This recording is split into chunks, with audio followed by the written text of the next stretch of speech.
Hello. Well, this is part 2 of chapter 6 in Joshua. For some reason, I was cut off at verse 16, part 1. So this is part 2, chapter 6, beginning in verse 16. And it's funny because we left off and it said, "And it came about at the 7th time when the priests blew the trumpets, Joshua said to the people, 'Shout.'" And I think that's the last word I said before it shut off. "For the Lord has given you the city." And we talked about the word shout, and it really means two things. It means a praise, an enthusiastic and joyful noise, and it's also a war crime. So I don't know which, and the commentators don't tell me either which one it is here, but I choose to think it's praise. Number 17. There was something else I wanted to tell you too. Number 17. "And the city shall be under the ban, and all that is in it belongs to the Lord." So the city was captured, totally captured, and everything in it, which is under the ban. That's what that means. "Only Rahab, the harlot, and all who are with her in the house shall live, because she hid the messengers whom we sent." We talked about that. Remember the wall, Jericho wall, when they shouted, all the walls fell except where Rahab was, which I think is very, very interesting. "But as for you, only keep yourself from the things under the ban, lest you covet them and take some of the things under the ban, so you would make the camp of Israel accursed and bring trouble on it." So what the Lord is instructing, and Joshua is telling the people, when we conquered Jericho, don't take anything. Everything is to be burned to the ground. Everyone, except for Rahab and her people, are to be killed, including the children. Sounds so harsh, but I don't second guess God, and this was his instructions. But he did say anything that couldn't be burned, like silver, gold, bronze, was to be taken to the house of the Lord as treasure, not to the people. It's the first fruits. So anything taken from this first war is to be given to God. Number 19. "If not, you'll bring a curse on Israel." And you'll find later someone did exactly what they were told not to do. Number 19. "But all the silver and gold and articles of bronze and iron are holy to the Lord. They shall go into the treasury of the Lord." 20. "So the people shouted, and the priests blew the trumpets, and it came about when the people heard the sound of the trumpet, that the people shouted with a great shout," just like they were instructed, not just a shout, a great shout.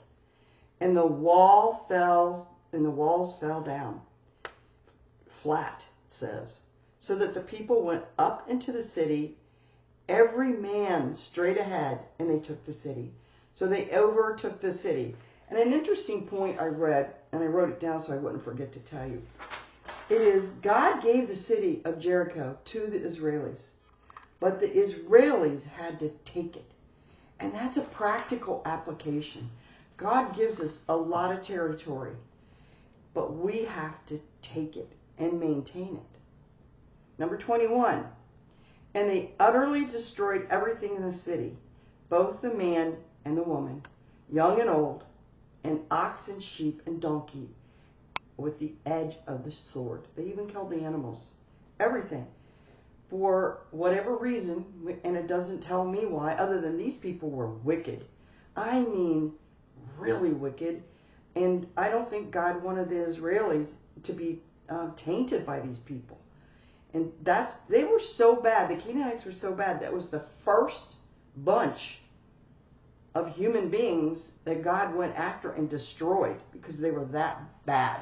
And he didn't want that to be brought on to the Israelis.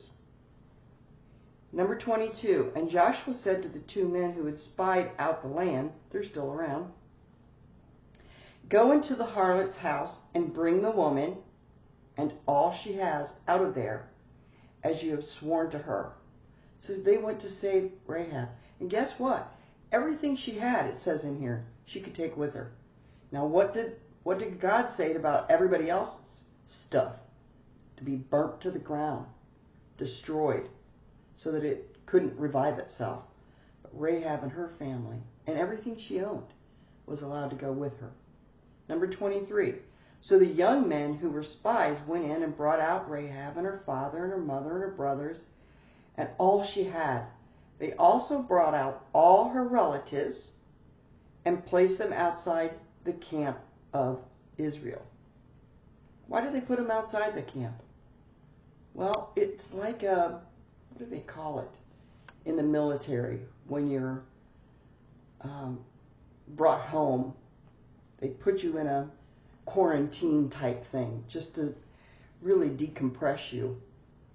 And so they didn't want any of the Canaanite gods or philosophies or anything to touch the Israelis. Excuse me. So Rahab and her family being Canaanites, but they chose God. That's why they were survived. That's why they survived. But they still didn't want. They wanted to make sure there was time so that any of those gods, they could get rid of them before they could be included inside the camp of Israel. And they were. Number 24, and they burned the city with fire and all that was in it, only the silver and gold and articles of bronze and iron they put into the treasury of the house of the Lord. You can see that again in Proverbs 3, 9 through 10. Number 25, however, Rahab the harlot and her father's household and all she had